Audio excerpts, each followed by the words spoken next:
The gunshot echoed through Willow Creek, Arizona territory, 1876. But it wasn't the sound that made Virginia Goodwin flinch. It was the laughter that followed. She stood frozen in the dusty street, her hand trembling as she lowered the Colt revolver, the tin can on the fence post still mockingly intact, not even grazed by her bullet that had sailed harmlessly into the scrubland beyond. Hopeless. Absolutely hopeless. William Drury cackled, slapping his knee as the other men joined in. The lady school teacher thinks she can shoot. Might as well teach arithmetic to a jackrabbit. Virginia's cheeks burned hotter than the Arizona sun as she handed the revolver back to the gunsmith who'd offered to show her how to protect herself. This was her third attempt at learning, and the third time she'd become the afternoon entertainment for the men of Willow Creek. "Some folks just ain't meant for certain things, Miss Goodwin," the gunsmith said, not unkindly. "Perhaps stick to your books and numbers." She nodded stiffly, clutching her shawl around her shoulders though the day was warm. 6 months in Willow Creek, and she was still as much an outsider as the day she'd stepped off the stagecoach. The Eastern-educated schoolteacher who couldn't ride well, couldn't shoot, couldn't even start a proper fire without filling her small cabin with smoke. Hopeless. The whispered nickname had followed her since her second week in town. As she turned to walk back toward the schoolhouse, she nearly collided with a tall figure in a dust-covered duster. Looking up, she met the steady gaze of Blake Sullivan, whose cattle ranch sprawled across the northern valley. Unlike the others, he wasn't laughing. "Beggin' your pardon, Miss Goodwin," he said, touching the brim of his hat. Virginia nodded curtly and stepped around him, her humiliation complete. Blake Sullivan was everything she wasn't capable, respected, a true Westerner born and raised. She'd seen him only a handful of times since arriving in Willow Creek, usually from a distance as he conducted business in town. He rarely brought his young sister Emily to school, instead sending her with one of his ranch hands. "Miss Goodwin," his voice stopped her. "A word, if you don't mind." She turned reluctantly. "Mr. Sullivan, I've had quite enough public display for one day.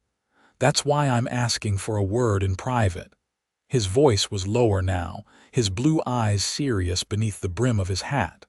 "About Emily's schooling." Virginia straightened her shoulders. At least in matters of education, she stood on solid ground. "Of course. Would tomorrow after classes be convenient, actually? I was hoping you might come out to the ranch this Saturday. Emily's been working on something she'd like to show you, and it's not easily transported." Virginia hesitated. The Sullivan Ranch was a good hour's ride, and her horsemanship was as notorious as her shooting. "I'm not certain I'll send a wagon for you," he said, as if reading her thoughts. 8 o'clock. Before she could formulate a reasonable excuse, she found herself nodding. "Very well." As she walked away, she heard William Drury's voice carry across the street. "Why bother with that one, Sullivan? They call her hopeless for good reason." She didn't hear Blake's response, just kept walking, her back straight despite the weight of the town's judgment pressing down on her shoulders. Saturday morning dawned clear and bright. Virginia had spent the previous evening mending her best dress and attempting to tame her unruly auburn hair into something presentable. At precisely 8, a wagon pulled up outside her small cabin at the edge of town. To her surprise, Blake Sullivan himself sat at the reins rather than one of his ranch hands. He wore clean clothes, his usually windswept brown hair combed neatly, though his face still bore the weathered look of a man who spent his days under the open sky. "Good morning, Miss Goodwin," he said, hopping down to help her into the wagon. "Mr. Sullivan, I expected one of your men would come. Gave them other tasks today." He offered his hand, which she took reluctantly, acutely aware of the calluses against her palm as he helped her up to the seat. "Besides, Thought you might appreciate some conversation on the ride." The first miles passed in awkward silence. Virginia sat stiffly, hands folded in her lap, while Blake handled the reins with easy confidence. The landscape opened around them, rocky outcroppings giving way to rolling grassland dotted with sagebrush, and the occasional cluster of cottonwoods marking hidden springs. "May I ask you something, Miss Goodwin?" Blake finally broke the silence. "I suppose. Why are you learning to shoot?" The question caught her off guard. "I should think that's obvious. A woman alone needs to protect herself." True enough. But there are other ways to do that besides standing in the middle of town giving Drury and his boys a show. Virginia bristled. "I didn't realize my self-improvement efforts were for entertainment purposes." A small smile tugged at the corner of his mouth. "They weren't meant to be. I'm just wondering why you keep going back to the same fellow who hasn't taught you properly, and in the same place where those jackals gather to watch. The gunsmith is the only one who offered." Blake fell silent for a moment, guiding the wagon around a rocky patch in the trail. "You know, my mother couldn't hit the broad side of a barn when she first came west. By the time I was 10, she could shoot the wings off a fly at 20 paces. Virginia glanced at him. What changed? She found the right teacher, someone who understood that not everyone learns the same way. He looked at her directly. Someone who didn't have an audience looking to be entertained by failure. The words stung with truth. "Are you offering to teach me, Mr. Sullivan? I might be, if you're willing to learn differently than how you've been trying." Virginia considered this as the wagon rounded a bend, revealing the Sullivan ranch spread out before them. A large 2-story house stood amid several outbuildings, corrals, and a barn. Unlike many of the hasty structures in town, these were built with care, solid and well-maintained. "It's beautiful," she said, surprised by the genuine admiration in her voice. "Thank you. Built most of it myself after my parents passed. Wanted Emily to have a proper home." As they pulled up to the house, the front door burst open, and Emily Sullivan, a spirited girl of 12 with her brother's blue eyes and a mass of dark braids, ran out to meet them. "Miss Goodwin, you came." She bounced on her toes as Blake helped Virginia down from the wagon. "I've been waiting all morning. Come see what I made." Emily seized Virginia's hand and pulled her toward the house, chattering excitedly. Virginia glanced back to see Blake watching them with a gentle expression she hadn't seen on his face before.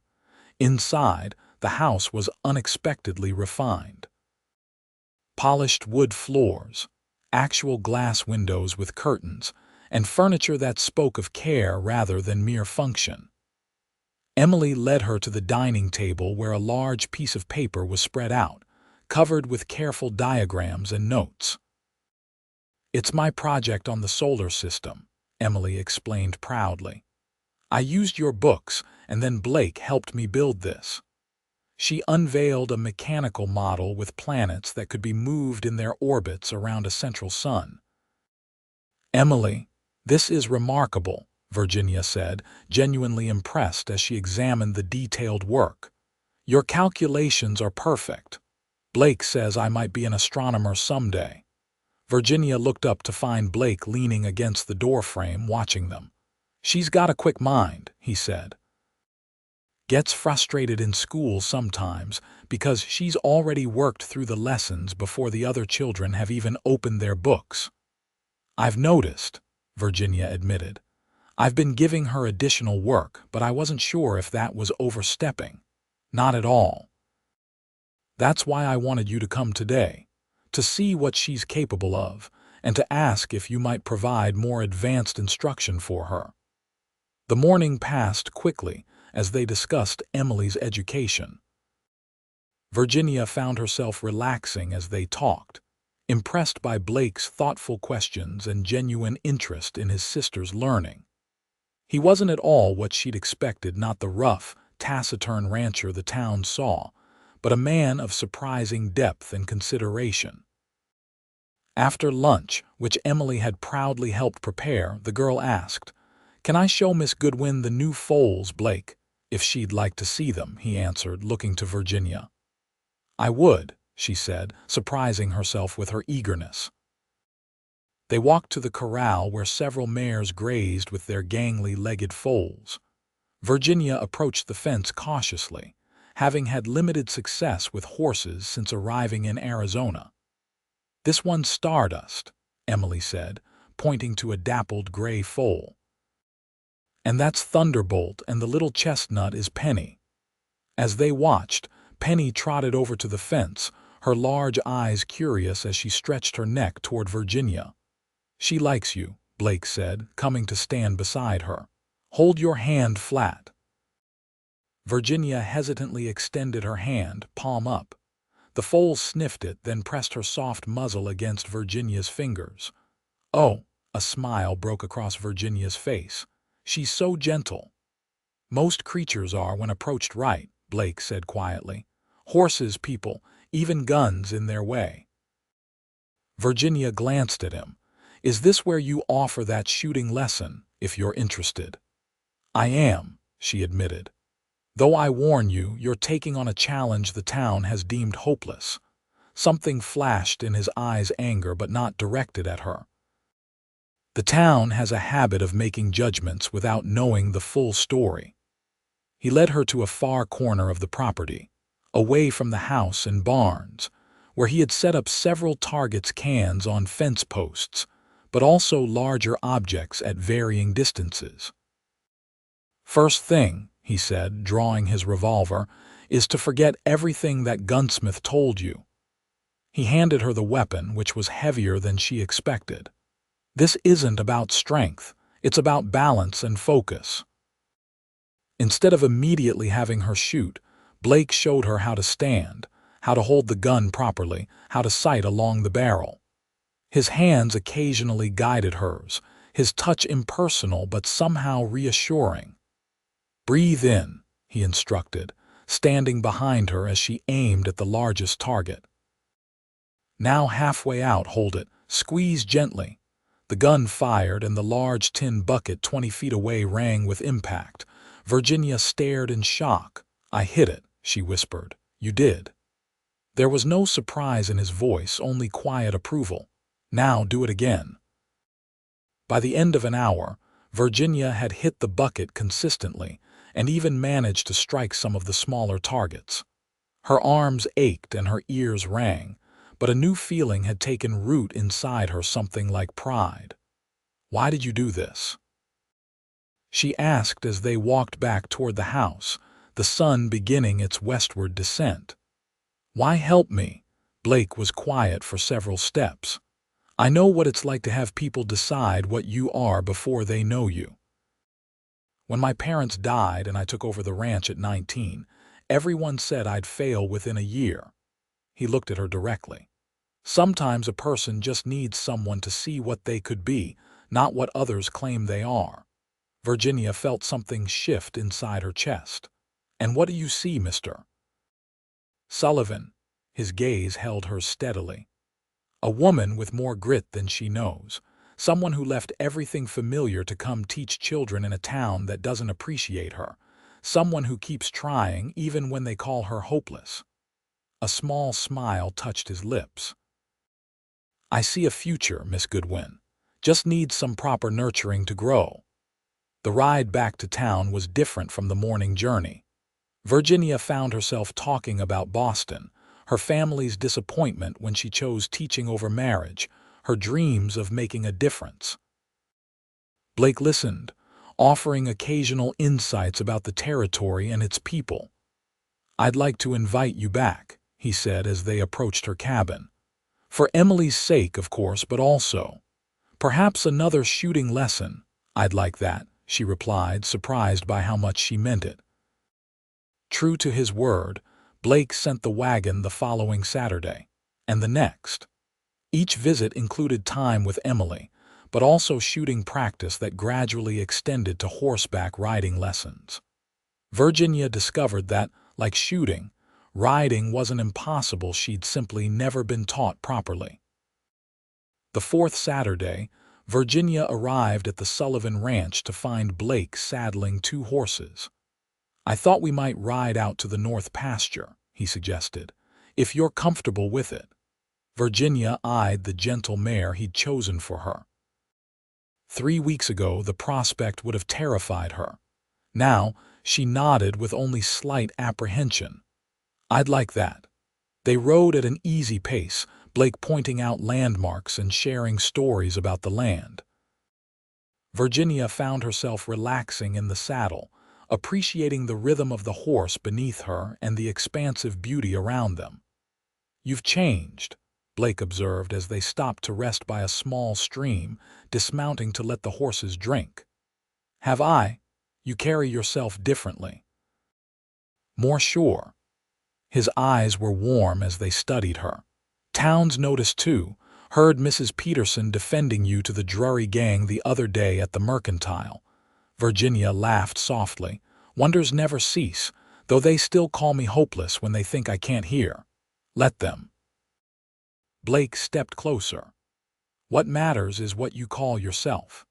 The air between them seemed to still, charged with something Virginia hadn't allowed herself to acknowledge.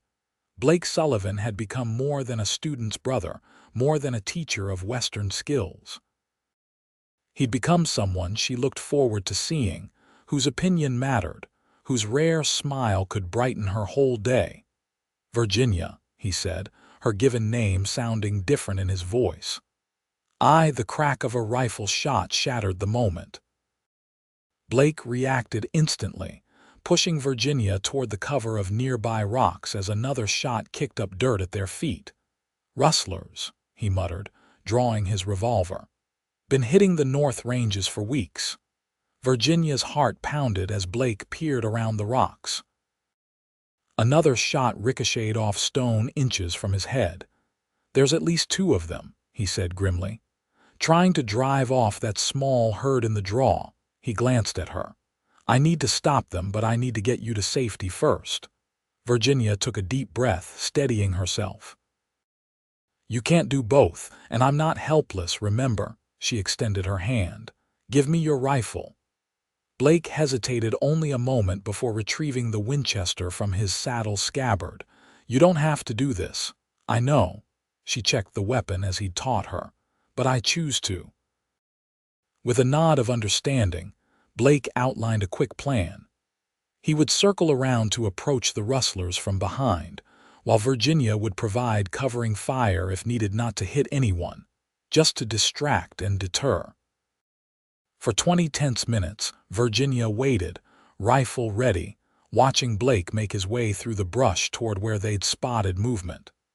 When sudden shouts erupted, followed by gunfire, she didn't hesitate. Following Blake's instructions, she fired 2 shots into the hillside above the rustlers' position, creating a diversion that allowed Blake to get the drop on them.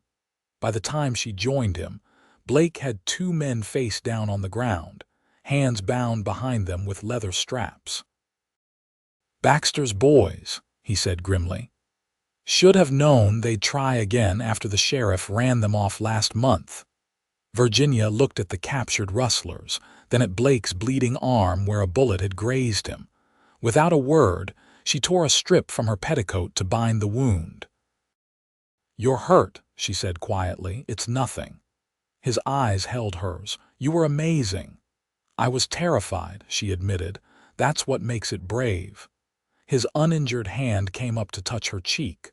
"Virginia Goodwin, you are the furthest thing from hopeless I've ever seen." They returned to the ranch with the captured rustlers tied to their own horses. Blake sent a ranch hand to fetch the sheriff while the cook tended to his wound properly. Emily fussed over both of them, wide-eyed at their adventure. Later, after the sheriff had taken the rustlers away and Emily had gone to bed, Virginia and Blake sat on the porch, a lantern casting warm light around them. "I should get you back to town," Blake said, though he made no move to rise. "Probably," Virginia agreed, equally still. The night was peaceful around them, crickets chirping, stars brilliant overhead. Something had changed between them out on the range, a barrier crossed, a truth acknowledged. "I've been thinking," Blake said finally, "about what the town calls you and what I said I see in you." Virginia turned to look at him, her heart quickening. "And I meant it, Virginia. From that first day, watching you walk away with your head high despite their mockery, I saw something in you that they missed." His voice grew softer. "Something I've grown to admire more with each passing day." "Blake," she began, but he gently took her hand, silencing her. "Let me finish. I know I'm just a rancher, not some educated Easterner like you probably expected to find.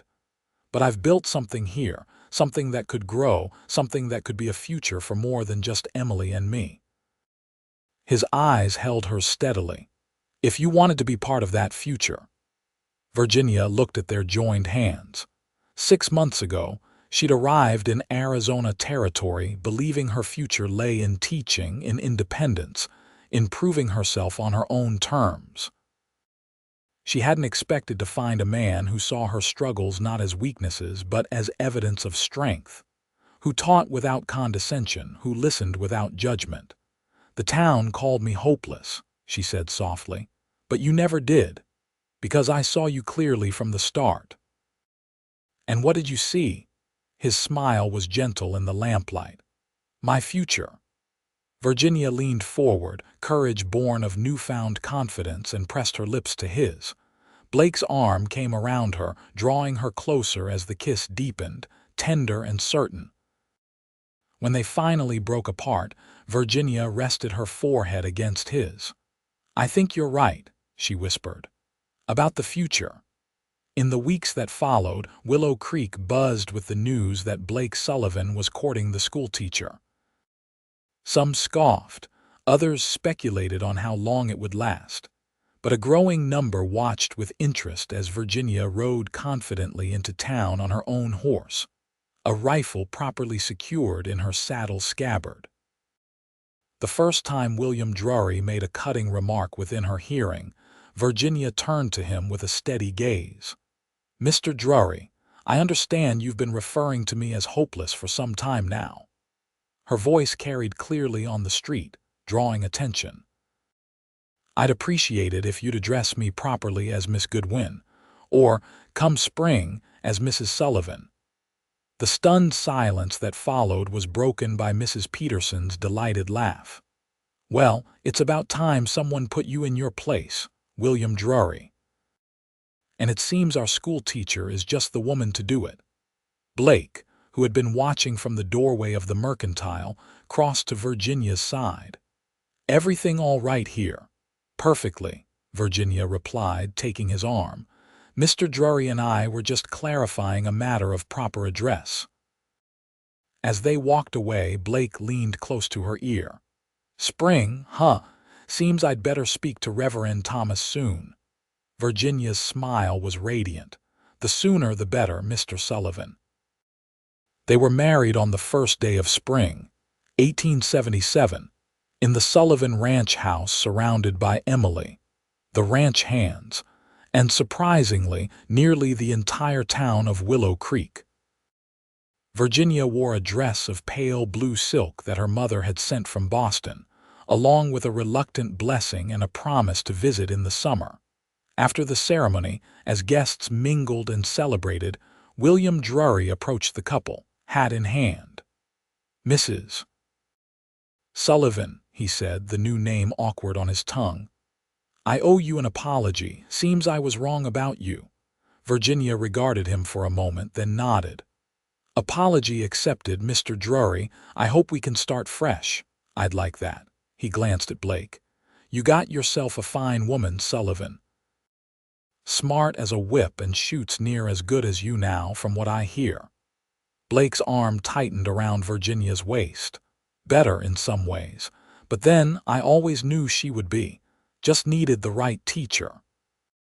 As the celebrations continued, Virginia and Blake slipped away to the porch, watching the sunset paint the Arizona sky in brilliant oranges and pinks. "Happy?" Blake asked, his hand warm around hers. "More than I knew was possible," she admitted. "When I came west, I thought I was embarking on a great adventure of independence. I never imagined finding someone who would help me become more myself, not less." "That's what love should do," Blake said simply. "See the truth of a person and help them grow into it." Virginia leaned her head against his shoulder, watching as the first stars appeared. "They called me hopeless," she mused. Blake pressed a kiss to her hair. "And I called you my future. You were right." The years that followed proved just how right he had been. Virginia continued teaching, expanding the school as Willow Creek grew. Blake's ranch prospered, becoming one of the largest operations in the territory. Emily went east to study astronomy, returning years later as Professor Emily Sullivan to establish Arizona's first proper observatory. And the story of Hopeless and her cowboy became something of a legend in Willow Creek, how a Boston schoolteacher who couldn't shoot straight or stay on a horse fell in love with the rancher who saw beyond her struggles to the strength within.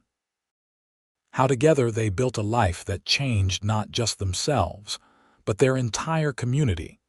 In later years, when asked the secret to their enduring marriage, Blake would always say the same thing. "I saw her future when everyone else saw only her present difficulties. And she saw mine when I didn't even know I was looking for one."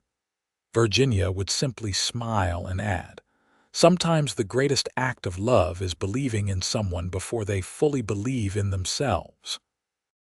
And that, as the old-timers of Willow Creek would tell you, is how Hopeless became hopeful. All because a cowboy saw beyond a moment's failure to the lifetime of promise that awaited them both.